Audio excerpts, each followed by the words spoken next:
The episode you're about to see was shot late last spring, early summer. I was going through some of the unpublished episodes that I have.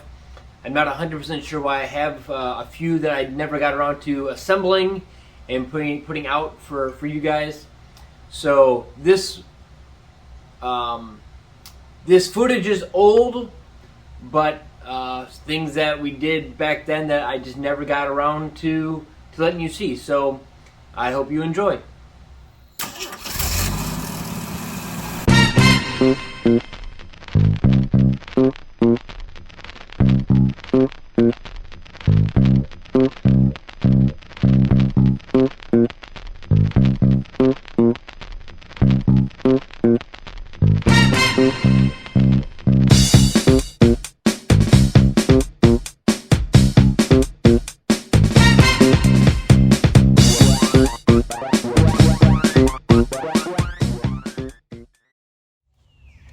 Welcome back to 10 Foot Customs, and well, as you saw in one of the last video with the Corvette, Katie just got the Corvette and we were taking it home.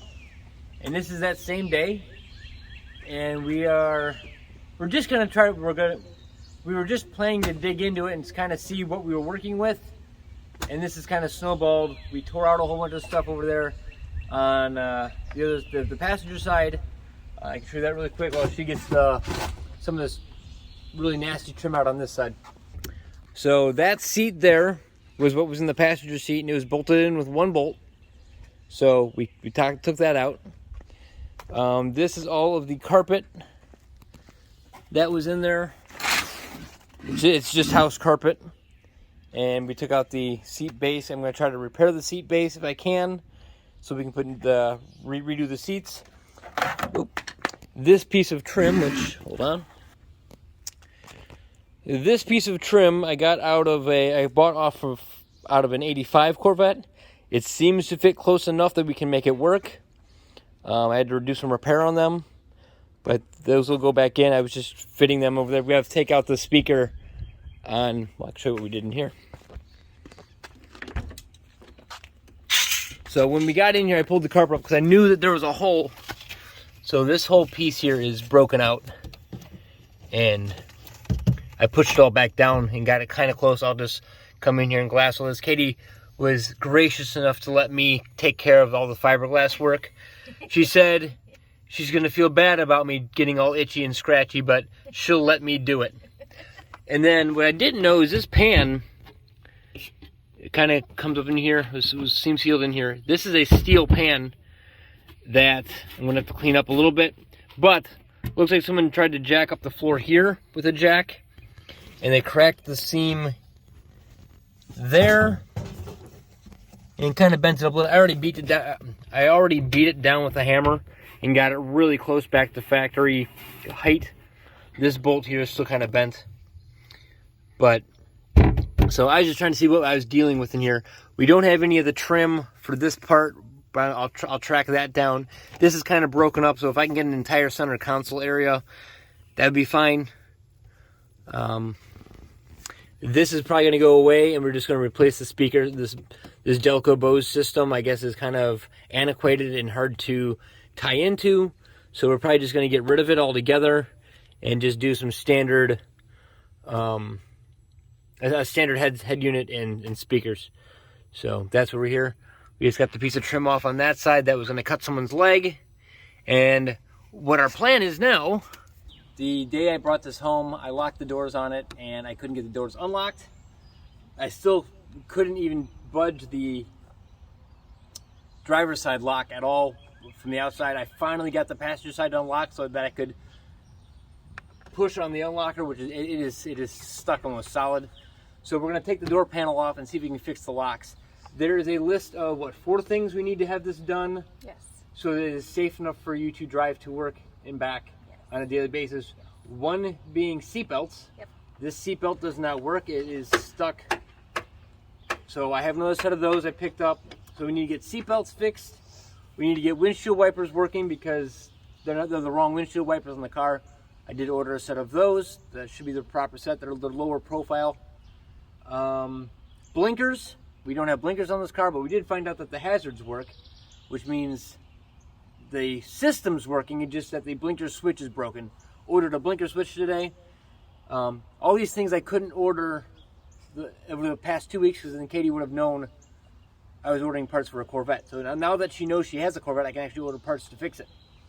And then the last thing is the door locks. The doors have to be able to lock and unlock for her. So at least this one. I know that one does work now better, but this one has to work perfectly for you to be at work. So we're going to try to get this door apart and figure out why this lock is not locking and unlocking properly.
Stuck here. Got this panel that doesn't want to come out. There's a screw. Kind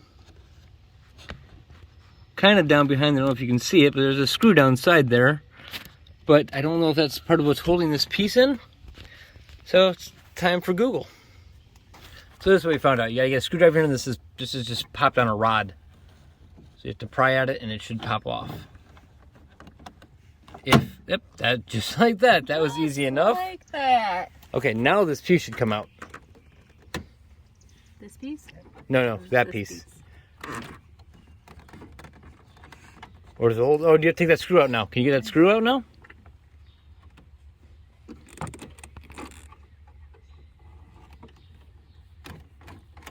There it is. The door's gonna fall apart now.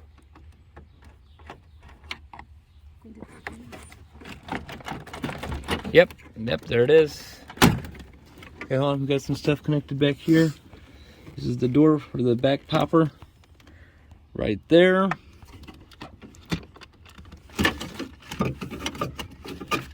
Got a piece there. What else do we have here? Oh, just the plug for that. This plug here. Up on the other side of that. That one, and this. Does that have a plug? No, this must have been under some plug somehow. Oh, just spade connectors, I think. Wait, what is that? Is that the blocker or the window thingy? Hold on, I'm gonna need 2 hands for this. So the problem before here was, to get this in here, this does not unlock the door at all. I can't even budge this mechanism. It works now from the inside pretty well, but this does not do anything. So we're going to have to see why this is all not working. It may just be that takes a lot of... Right, and it shouldn't. We're going to have to lubricate the whole system. Yeah. So, okay, so let's see what's behind door number 1. Oh, dang, sorry, babe. There's a lock mechanism. So it looks like they're electric as well. So it looks like maybe when you turn the key, it would electronically unlock that one as well.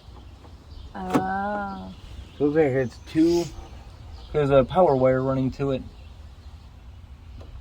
Okay, there's the lock piece. Right there. Okay, so I can move that by hand really easily. The actual rod moves.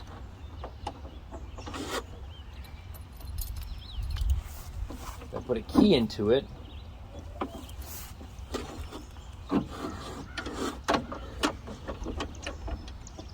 I'm applying, like, I can feel like I'm applying force to the rod. Yeah. But not a lot. So it could be the lock cylinder itself is just not working anymore.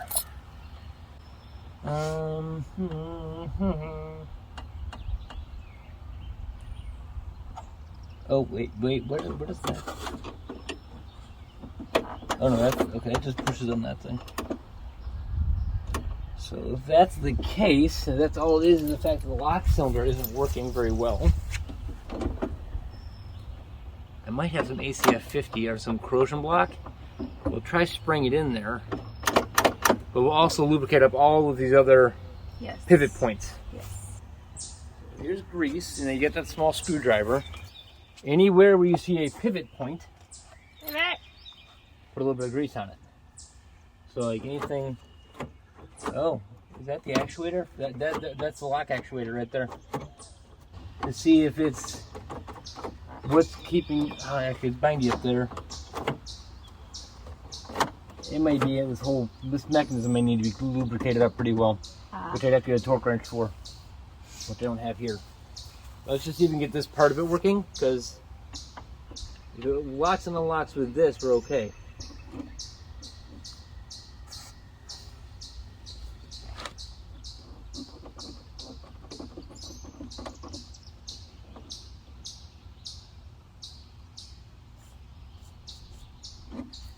A little WD-40 on the door won't hurt it.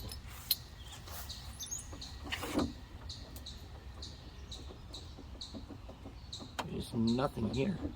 Is there a chance that this is the wrong key for the car? Like it works that door, but this door was replaced or something? Oh. Can you just get a new lock mechanism? We would have to look it up. I don't know. I'm sure you can get new door. Yeah, because this is doing, like, this doesn't even feel like it's trying to turn it. Yeah. We might have to look into a new lock cylinder for this door, or just re-key both sides. This is the only key it uses is these doors. There's no lock for the back. Right. So you may just want to re-key. Let the WD-40 sit in there for a while and see what it does. Well, that's kind of where we're going to have to leave this one. We're going to try to cut these videos for this Corvette up into pieces that are weekend projects, because I want to make sure that the car is not down for a long period of time.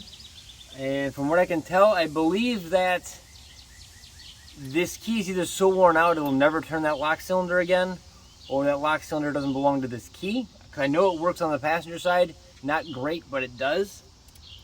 So I think our next step is to order new lock cylinders. They're pretty easy to replace inside here. We're going to get a new key that's not worn out, new lock cylinders, and just have keys that we know will work all the time. So we'll kind of tuck this all back up in here. We're not going to drive it till we get some of this other stuff done anyway, so this can just be tucked up. Try to make everything fit a little bit better next time we put this panel back on.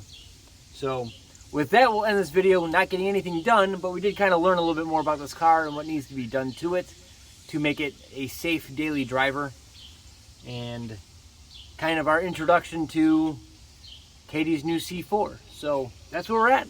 Please remember to like, comment, and subscribe, and I hope everybody has a great week.